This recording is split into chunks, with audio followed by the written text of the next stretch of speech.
नमस्कार दोस्तों, कैसे हैं आप लोग। तो हम लोग राजनीति विज्ञान के TGT, PGT, LT grade, GDC, GIC आदि में आए हुए पुराने प्रश्न पत्रों को हल कर रहे थे, जिसमें से कई प्रश्न हम लोग देख चुके हैं और आज हम लोग 38वें प्रश्न से शुरुआत करते हैं। तो आइए देख लेते हैं।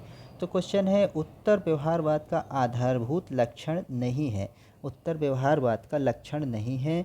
प्राविधि से पूर्व सार, सामाजिक परिवर्तन पर बल, कर्मनिष्ठ विज्ञान या सामाजिक रूढ़िवादिता की विचारधारा। तो कह रहा है कि उत्तर व्यवहारवाद का लक्षण नहीं है। तो यानी जो रूढ़िवादिता थी या पौराणिक थी, उसके बाद क्या आया, व्यवहारवाद की बात हुई। जब नवयुग आया तो व्यवहारवाद की बात हुई। व्यवहारवाद को भी इसको मतलब चेंज करते हुए तब उत्तर व्यवहारवाद की बात होती है। उत्तर व्यवहारवाद यानी और अधिक जो है साइंटिफिक है ना, और अधिक साइंटिफिकता की बात की जाएगी। तो प्राविधि से पूर्व सार या सामाजिक परिवर्तन पर बल या कर्मनिष्ठ विज्ञान या सामाजिक रूढ़िवादिता की विचारधारा पूछ रहा है, लक्षण नहीं है। तो एक ये देखिए, सामाजिक रूढ़िवादिता की विचारधारा, मतलब ये रूढ़िवादिता की विचारधारा तो नहीं है। मतलब रूढ़िवादिता को बल नहीं देता है, बल्कि साइंटिफिक मतलब साइंस को, मतलब कि वैज्ञानिकता को बढ़ावा देता है। क्या उत्तर व्यवहारवाद और व्यवहारवाद क्या है, वैज्ञानिकता को बढ़ावा देता है। तो इसलिए यहाँ पर ऑप्शन डी ठीक हो जाएगा। कभी कभी क्या होता है कि ऑप्शंस आपको समझ में नहीं आते हैं, तो उसमें से कुछ ऐसे ऑप्शन पकड़ने की कोशिश करें जो कि आपको समझ। अभी ये प्राविधि से पूर्व आपको नहीं समझ में आ रहा होगा, ठीक है। और सामाजिक परिवर्तन पर बल, ये थोड़ा समझ में आ रहा होगा। कर्मनिष्ठ विज्ञान, ये भी समझ में आ रहा होगा, है ना। तो ये उत्तर व्यवहारवाद की ये सब जो है लक्षण है, इसकी विशेषताएँ हैं। अब ये नहीं समझ में आ रहा है। और इसके बाद ये एक ठो आपको देखने ये लग रहा है कि रूढ़िवादिता की विचारधारा। तो सिंपल सा है, इसमें इसमें अगर तुलना करेंगे तो आपको पता चल जाएगा कि उत्तर व्यवहारवाद रूढ़िवादिता को जो है मतलब बल नहीं देता है, बल्कि रूढ़िवादिता का खंडन करता है ना, और वैज्ञानिकता पर बल देता है। तो यहाँ पर ऑप्शन डी ठीक हो जाएगा, यानी सामाजिक रूढ़िवादिता की विचारधारा। अगला क्वेश्चन देख लेंगे। अगला प्रश्न, अच्छा इसकी व्याख्या देख लेते हैं थोड़ा सा, कि उत्तर व्यवहारवाद ने व्यवहारवाद को तीव्र आलोचना अवश्य की है, परंतु उसने परंपरावाद को फिर से स्थापित करने का समर्थन नहीं किया है। इसलिए सामाजिक रूढ़िवादिता की विचारधारा उत्तर व्यवहारवाद का लक्षण नहीं है। इसके बाद 39वां प्रश्न है कि उत्तर व्यवहारवाद की सर्वोत्तम व्याख्या की जा सकती है। उत्तर व्यवहारवाद की सर्वोत्तम व्याख्या की जा सकती है कि व्यवहारवाद के लिए खतरे के रूप में, या व्यवहारवादी शोध के प्रसार के रूप में, या परंपरावादी दृष्टिकोण के समालोचनात्मक के रूप में, या संरचनात्मक प्रक्रियावादी दृष्टिकोण के अग्रदूत के रूप में। तो उत्तर व्यवहारवाद क्या है, तो यहाँ पर ऑप्शन डी ठीक हो जाएगा, संरचनात्मक प्रक्रियावादी, है ना, दृष्टिकोण के अग्रदूत के रूप में। इसकी व्याख्या देखेंगे तो आपको समझ में आएगा कि उत्तर व्यवहारवाद व्यवहारवाद के समयानुकूल संशोधन के रूप में अस्तित्व में आया है ना, संशोधन के रूप में आया है। अतः न तो यह व्यवहारवाद के लिए खतरा था और न ही व्यवहारवादी शोध को महत्व देता था। मतलब कि व्यवहारवाद को ख़त्म करने की बात नहीं कर रहा था ये, लेकिन उसको ये जो है रिन्यूअल करके आया था, ठीक है ना। न ही पुनः परंपरावादी दृष्टिकोण की स्थापना का प्रयास करता था, है ना। और परंपरावादी दृष्टिकोण को भी, मतलब जो व्यवहारवादिता थी, व्यवहारवाद की विचारधारा थी, उसको पुनः स्थापित करने की भी बात नहीं करता था। ये बिल्कुल नई विचारधारा के रूप में उभरा था उत्तर व्यवहारवाद, है ना। व्यवहारवाद का आगे आया था और व्यवहार की आलोचना करता था ये उत्तर व्यवहारवाद। यहाँ ऑप्शन डी ठीक हो जाएगा। देख लेते हैं आगे का प्रश्न। 40वां प्रश्न है, उत्तर व्यवहारवाद की एक प्रमुख विशेषता है। उत्तर व्यवहारवाद की एक प्रमुख विशेषता है परंपरागत दृष्टिकोण। राज का अध्ययन या ज्ञान का आधार सुधार नहीं है। यह प्रतिक्रिया नहीं अपितु क्रांति है ना। यह प्रतिक्रिया नहीं अपितु क्रांति है। यही ऑप्शन डी ठीक हो जाएगा। तो कहते हैं ना कि व्यवहारवाद व्यवहारवाद और उत्तर व्यवहारवाद, इसको माना जा रहा था कि ये इसके विरोध में आया है। विरोध में ना करके ये बल्कि ये इसकी कोई प्रतिक्रिया नहीं थी, बल्कि क्या थी, एक क्रांति थी, एक नई विचारधारा थी, है ना। व्यवहारवाद ना तो इसमें उत्तर व्यवहारवाद ना इसमें संशोधन की बात करता है, मतलब इस तरह की कोई बात नहीं करता कि इसमें संशोधन वगैरह किया जाए। वो सीधे एक नई क्रांति, एक नए विचार की बात करता है ना उत्तर व्यवहारवाद। तो इसलिए यह ऑप्शन डी ठीक हो जाएगा। यह प्रतिक्रिया नहीं अपितु क्रांति है। ठीक है, इसकी व्याख्या देख लेते हैं, थोड़ा सा तो समझ में आएगा कि व्यवहारवाद बदली हुई परिस्थितियों का समाधान नहीं कर पा रहा था, है ना। उसकी जड़ता को समाप्त करने और मूल्य सापेक्षता तथा सामाजिक समस्याओं के समाधान में प्रभावी भूमिका निभाने के लिए उत्तर व्यवहारवाद की क्रांति के रूप में अस्तित्व में आया, है ना। नई विचारधारा जो है आई। 41वां क्वेश्चन देख लेंगे आज का कि निवेश, निर्गम और पुनर्निवेश शब्दों का प्रयोग किसकी व्याख्या में होता है। तो निवेश, निर्गम और पुनर्निवेश अंतर्राष्ट्रीय राजनीति में होगी, या राजनीतिक दलों की व्याख्या में होगी, या दबाव समूहों की व्याख्या में होगी, या राजनीतिक व्यवस्था की व्याख्या में होगी। तो ये राजनीतिक व्यवस्था की व्याख्या में होगी, यानी ऑप्शन डी ठीक हो जाएगा, है ना। निवेश, निर्गम और पुनर्निवेश, ठीक है। तो राजनीतिक व्यवस्था की बात कौन कौन करता है, डेविड ईस्टन वगैरह, है ना। तो यहाँ पर ऑप्शन डी ठीक हो जाएगा। इसकी व्याख्या देख लेते हैं, थोड़ा सा तो समझ में आ जाएगा कि निवेश, निर्गम और पुनर्निवेश शब्दों का प्रयोग राजनीतिक व्यवस्था की व्याख्या करने हेतु होता है। राजनीतिक प्रणाली की संकल्पना आधुनिक राजनीतिक विश्लेषण की देन है ना। और इसके तथ्य देख लेते हैं कि किसी भी पर्यावरण में जिस प्रकार ढांचे के अंतर्गत कोई विशेष प्रक्रिया संपन्न होती है उसे प्रणाली कहा जाता है। ठीक है, प्रणाली क्या है कि किसी पर्यावरण के ढांचे के अंतर्गत कोई विशेष प्रक्रिया संपन्न हो तो उसे प्रणाली कहते हैं। इसी तरीके से डेविड ईस्टन, देखिए अभी ऊपर हमने बताया था ना, जहाँ पर राजनीतिक व्यवस्था की बात हो, राजनीतिक जहाँ पर व्यवस्था की बात हो वहाँ पर डेविड ईस्टन लगाएंगे आप। डेविड ईस्टन ने अपनी कृति a framework for political analysis, बहुत इंपॉर्टेंट है, में राजनीतिक इसका हिंदी है कि राजनीतिक विश्लेषण का ढांचा 1965 में राजनीतिक प्रणाली का वर्णन किया है। इंपॉर्टेंट है, नोट डाउन करेंगे। इसके अनुसार राजनीतिक प्रणाली को अपने पर्यावरण से जो तत्व प्राप्त हुए हैं उन्हें आगत या निवेश इनपुट कहते हैं, और यह प्रणाली जिन वस्तुओं का उत्पादन या निर्माण करती है उसे निर्गत कहते हैं। ठीक है ना। ये निर्गत पर्यावरण बाहरी पर्यावरण में जाकर उसके तत्वों से क्रिया करते हैं जिससे नए आगत अस्तित्व में जाते हैं, और ये आगत पुनर्निवेश माध्यम से राजनीतिक प्रणाली में वापस चले जाते हैं। इस तरह एक जटिल चक्र पूरा हो जाता है। ठीक है ना।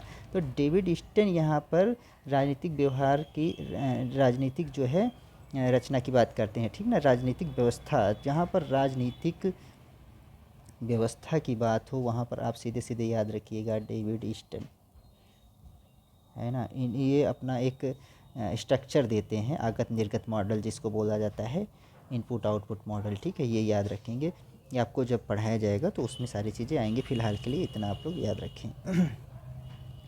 इसके बाद है व्यवहारवाद प्रेरणा लेता है फासीवाद से, प्रत्यक्षवाद से, या उपयोगितावाद से, या आदर्शवाद से। तो व्यवहारवाद किससे प्रेरणा लेता है, तो व्यवहारवाद व्यवहारिकता पर बल देता है ना। तो ये प्रत्यक्षवाद से जो है आपकी प्रेरणा लेता है। तो यहाँ पर ऑप्शन बी ठीक हो जाएगा, प्रत्यक्षवाद से। इसकी व्याख्या देख लेंगे तो समझ में आएगा।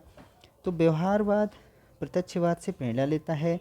तार्किक व अनुभवजन्य प्रत्यक्षवाद से किसी व्यक्ति का व्यवहार निर्धारित होता है। ठीक है, प्रत्यक्षवाद वह सिद्धांत है जो केवल वैज्ञानिक पद्धति या साइंटिफिक मेथड से प्राप्त ज्ञान को उपयुक्त, रिलेवेंट, विश्वस्त, रिलायबल और प्रमाणिक या वैलिड मानता है। प्रत्यक्षवाद के समर्थक यह मांग करते हैं कि सामाजिक विज्ञानों की सामग्री को प्रमाणिक रूप देने के लिए उसे प्राकृतिक विज्ञानों की पद्धति के अनुसार ढालना जरूरी है। इसलिए व्यवहारवादी तार्किक प्रत्यक्षवाद से विशेष रूप से प्रभावित थे। ठीक है ना।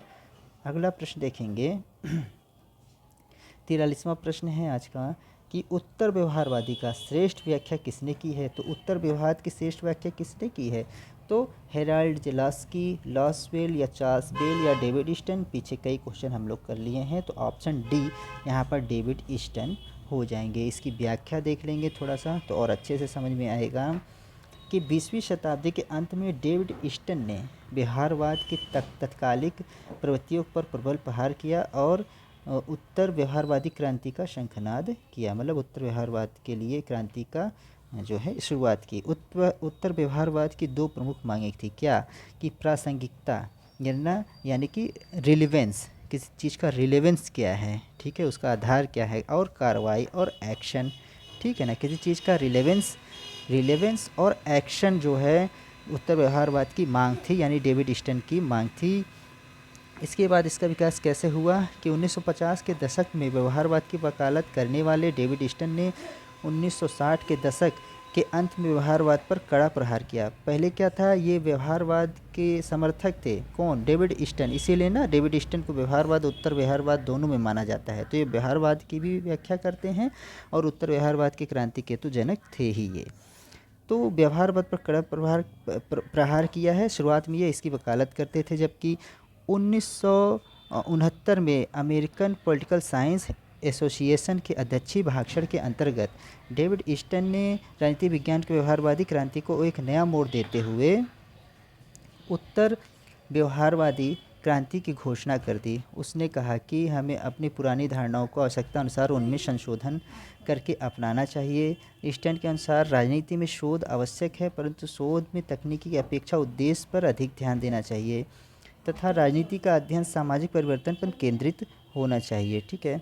तो ऐसे याद रखेंगे, जहाँ पर राजनीतिक व्यवस्था की बात अगर आएगी, राजनीतिक व्यवस्था की बात की जाएगी, तो सीधे सीधे याद रखिएगा डेविड ईस्टन, ये बहुत ही इंपॉर्टेंट है, नोट डाउन कर लीजिएगा। और इनका मॉडल का नाम है इनपुट आउटपुट मॉडल या आगत निर्गत मॉडल। देखते हैं अगला प्रश्न।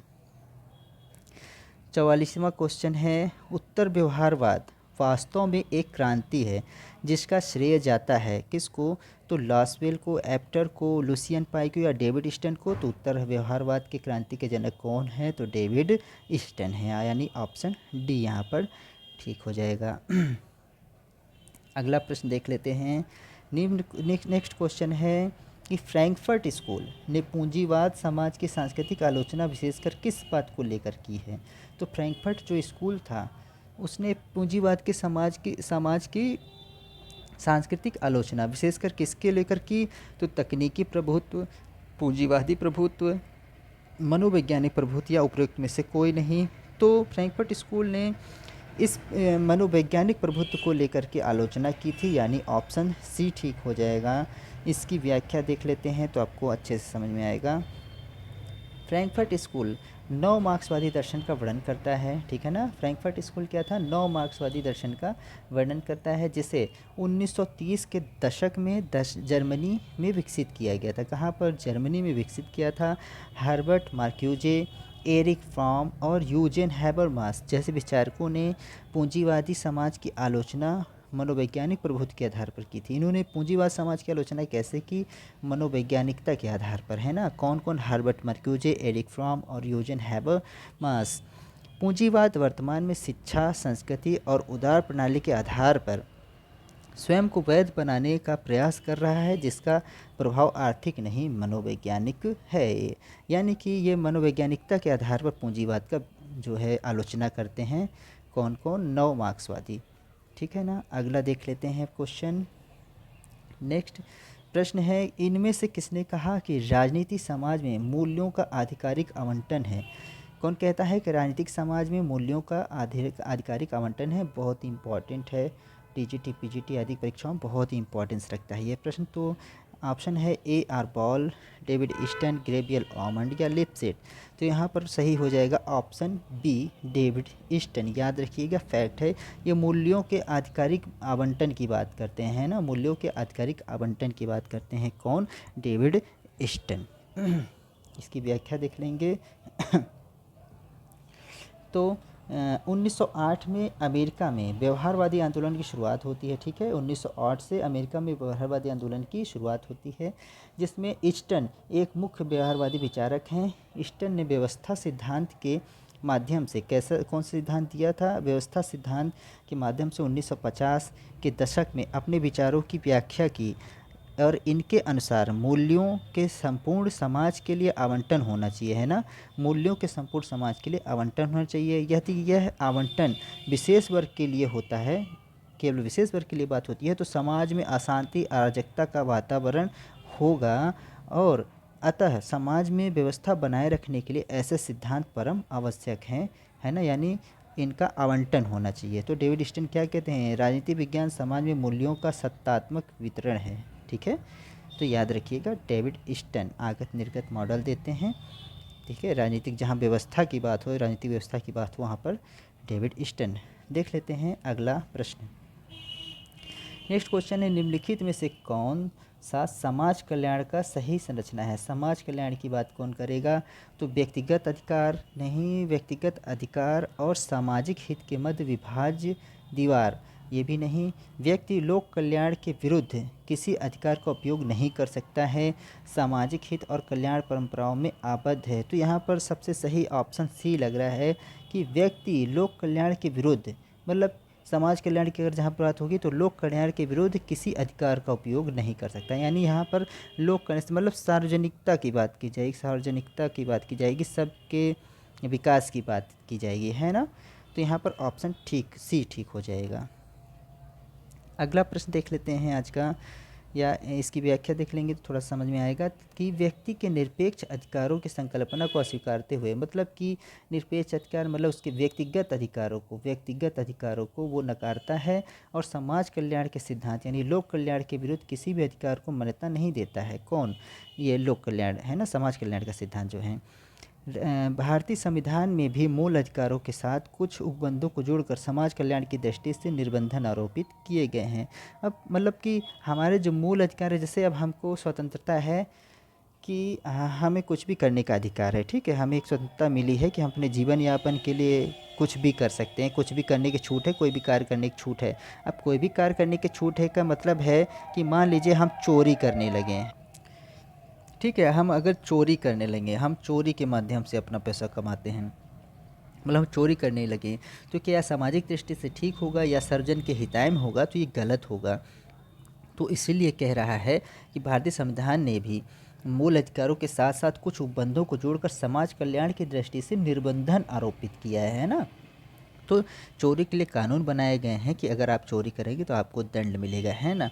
तो यानी आपको अधिकार तो है कि आप अपनी जीविका उपार्जन के लिए आप कुछ भी कार्य कर सकते हैं, तो इसका मतलब ये नहीं है कि आप चोरी करेंगे, क्योंकि वो सर्वजन हिताय में नहीं है, इसलिए ये कार्य आप नहीं कर सकते। ऐसे कई उदाहरण हैं, तो आपको समझ में आया होगा। ये देखते हैं अगला प्रश्न।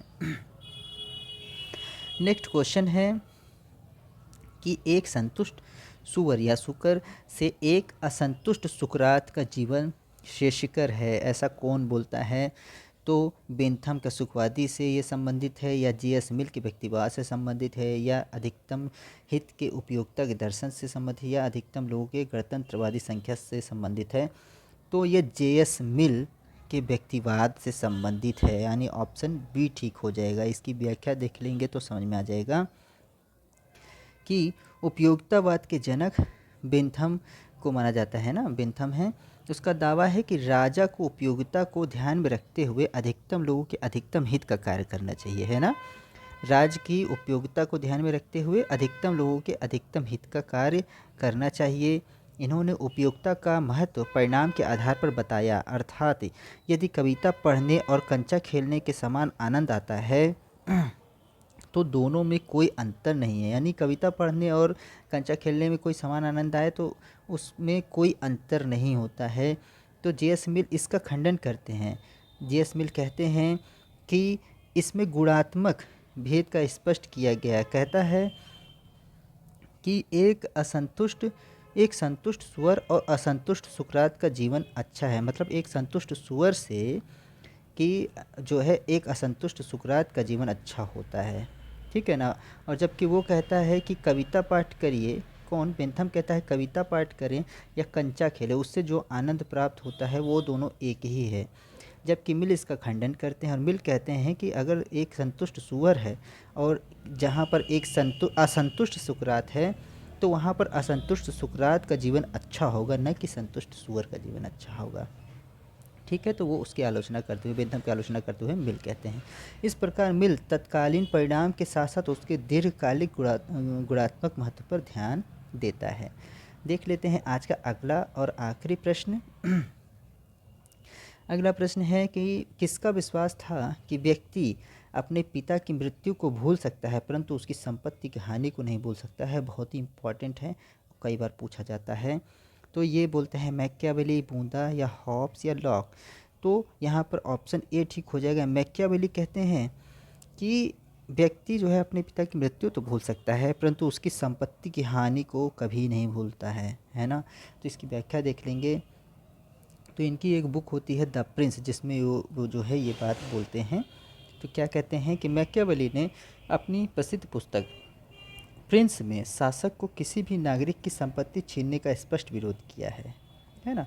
मतलब किसी व्यक्ति की संपत्ति को आप नहीं छीन सकते हैं। उपयुक्त कथन इसी संदर्भ में है। तो वो कहता है कि व्यक्ति अपने घर में, परिवार में कोई चीज़, कोई बात, बड़ी बात हो जाए तो वो उसको तो भूल जाएगा, लेकिन उसकी संपत्ति की कोई हानि हो जाए तो वो उसको नहीं भूलता है। तो यही बात वो बताता है कौन, मैकियावेली। तो आशा करते हैं आप लोगों को वीडियो पसंद आ रही होगी, और पसंद आ रही हो तो प्लीज़ लाइक सब्सक्राइब कीजिए और थोड़ा सा शेयर कीजिए। ठीक है, मिलते हैं अगले वीडियो में। बहुत बहुत धन्यवाद।